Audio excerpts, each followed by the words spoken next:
Tell me about your decision to go in education. It's all I know how to do, Paul.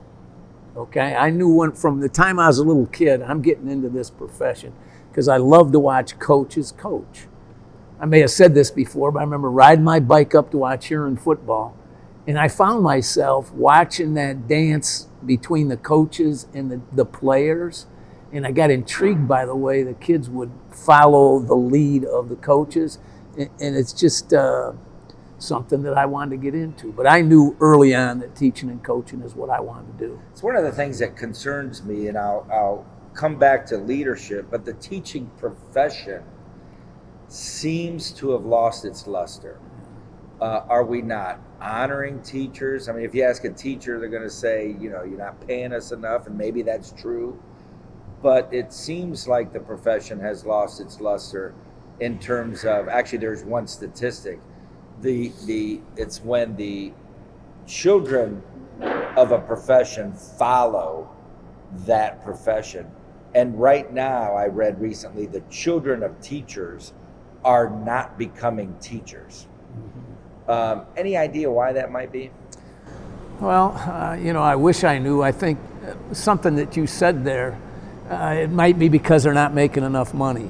You knew, and I knew, everybody knows, since you were this high, teachers don't make much money.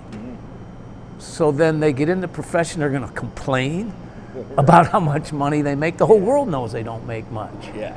But I think there's so much pressure that they give into from outside, whether that be internet or parents that aren't as supportive as they used to be.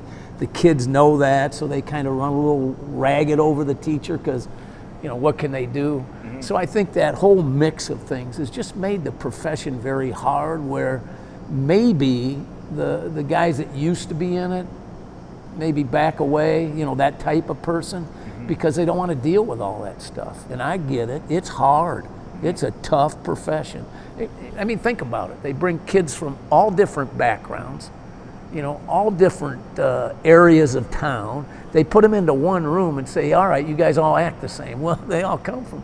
And then there's not as much support at all at home. Paul, you know that. You've been in education long enough to know. You see it the same way? Yeah, and I think that is really what has changed. The